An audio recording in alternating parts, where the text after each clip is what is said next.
여러분, 요즘 뉴스를 보면 참 이상하지 않습니까? 한편에서는 K기업 역대 최대 실적, 반도체 슈퍼사이클, 주가 부양 같은 화려한 단어들이 쏟아집니다. 숫자로만 보면 대한민국 경제는 여전히 뜨겁게 돌아가는 엔진 같습니다. 그런데 말이죠. 지금 이 순간, 바로 그 화려한 실적을 낸 기업의 엘리베이터 안에서는 전혀 다른 공기가 흐르고 있습니다. 누군가는 인사팀의 호출을 받고 떨리는 손으로 메신저 대화방을 백업하고 있습니다. 누군가는 희망퇴직이라는 이름에 사실상은 생존 통보를 받고 짐을 쌉니다.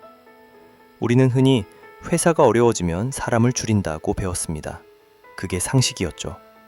하지만 지금 벌어지는 일은 우리의 상식을 배반합니다. 회사가 돈을 못 벌어서가 아닙니다. 오히려 앞으로 돈을 더 잘 벌기 위해 가장 먼저 하는 일이 바로 여러분의 책상을 치우는 일이라는 역설. 이것이 2025년의 마지막을 앞둔 지금의 진짜 공포입니다.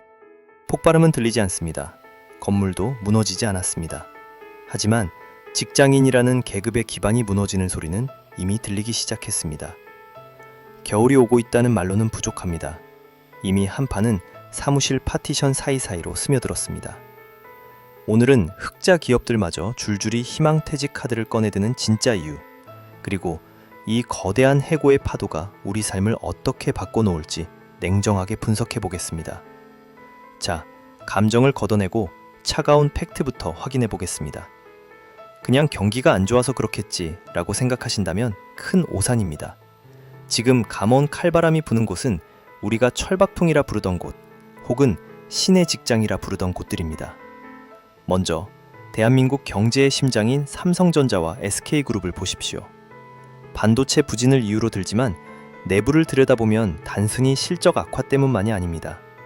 이들은 지금 조직의 군사를 빼는 수준이 아니라 조직의 세포를 갈아치우고 있습니다.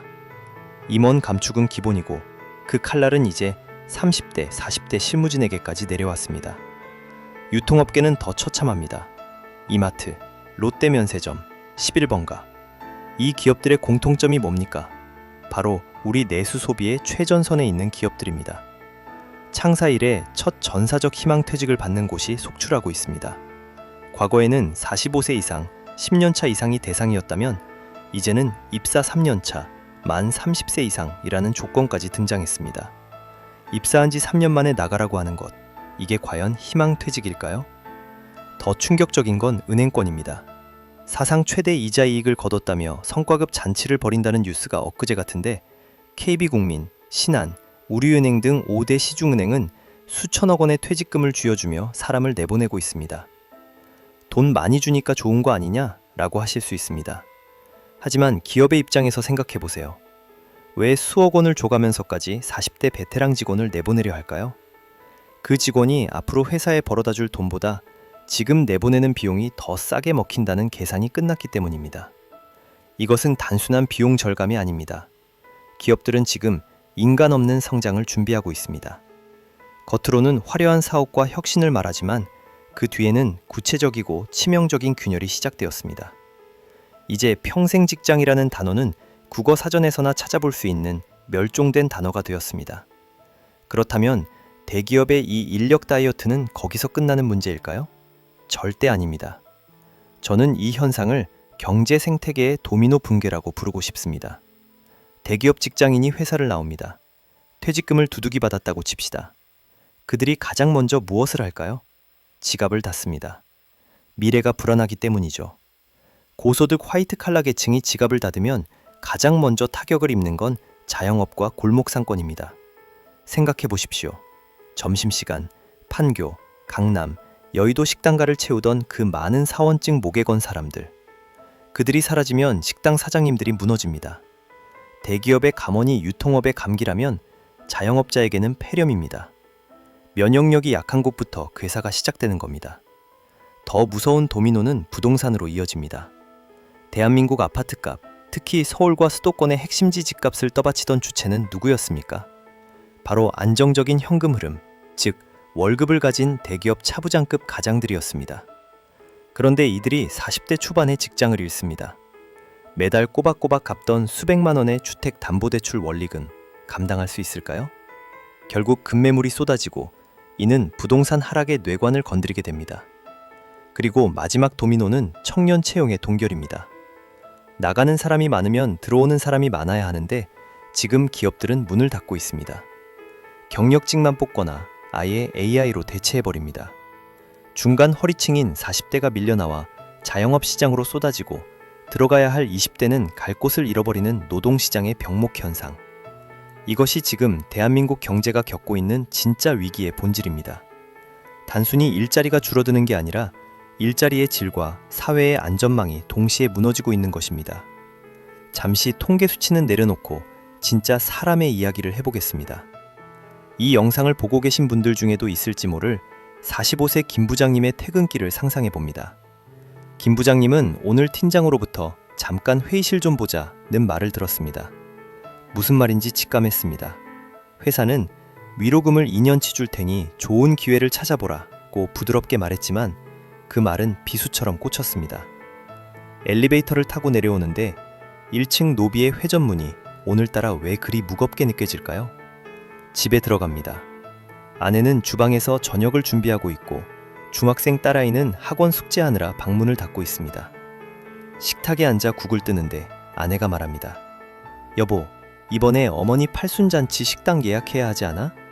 그리고 우리 지수 다음 달 영어 학원비 좀 오를 것 같아. 김 부장님은 밥을 삼키며 목구멍까지 올라온 말을 꾹 누릅니다. 나 오늘 회사 그만두라는 소리 들었어. 이 말을 차마 할 수가 없습니다. 대한민국에서 가장의 무게란 그런 것입니다. 특히 한국 사회에서 명함은 곧 나 자신이었습니다. 삼성단입니다. 현대단입니다. 라는 말이 내 신분을 증명해주던 사회. 그 명함이 사라지는 순간 단순히 소득이 사라지는 게 아니라 사회적 존재 가치가 사라지는 듯한 공포를 느낍니다. 지금 희망퇴직의 대상이 되는 4050 세대, 일명 샌드위치 세대는 가장 불운한 세대일지 모릅니다. 부모를 부양하는 마지막 세대이자 자식에게 부양받지 못하는 첫 번째 세대. 가장 돈이 많이 들어가는 시기에 가장 잔인한 방식으로 쫓겨나는 이들의 심리적 타격은 수치로 환산할 수 없습니다. 이것은 경제 문제가 아니라 한 개인의 존엄에 관한 문제입니다. 도대체 왜 지금이어야만 할까요? 단순히 경기가 안 좋아서라고 하기엔 기업들의 움직임이 너무나 기민하고 조직적입니다. 시야를 조금 더 넓혀서 글로벌 경제의 거대한 판을 봐야 합니다. 첫째, 글로벌 공급망 재편. 과거 우리는 중국에 중간재를 팔아 큰 돈을 벌었습니다. 하지만 이제 중국은 알리, 테무를 앞세워 유통을 장악하고 전기차와 반도체까지 턱 밑까지 추격했습니다. 아니, 이미 추월했습니다.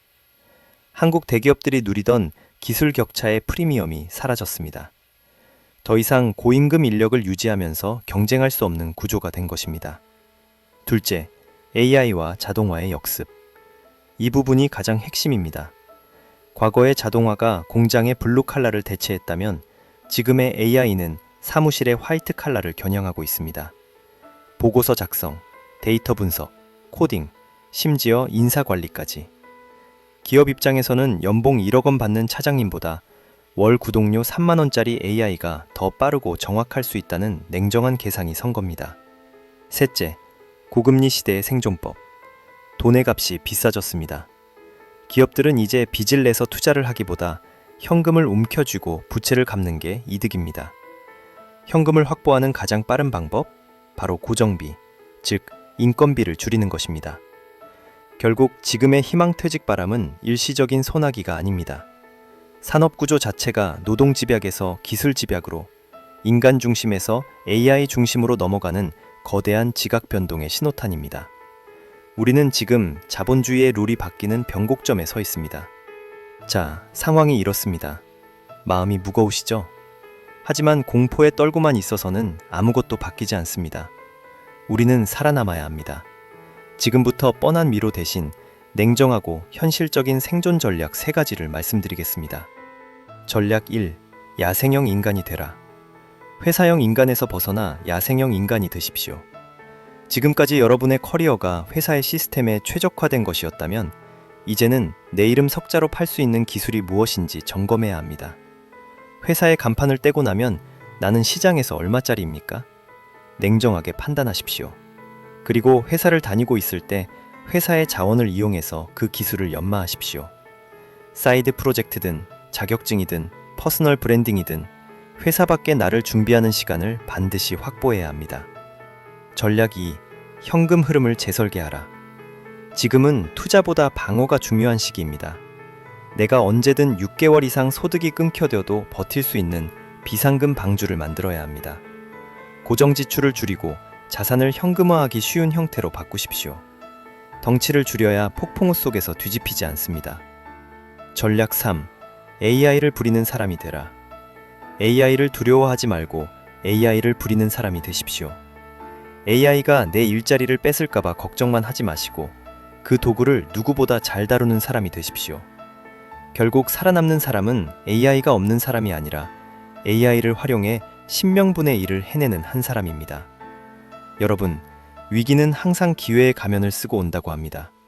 반대로 말하면 지금의 편안함은 위기의 가면일 수도 있습니다. 희망퇴직이라는 단어에서 희망은 회사의 희망일 뿐 여러분의 희망은 아닙니다.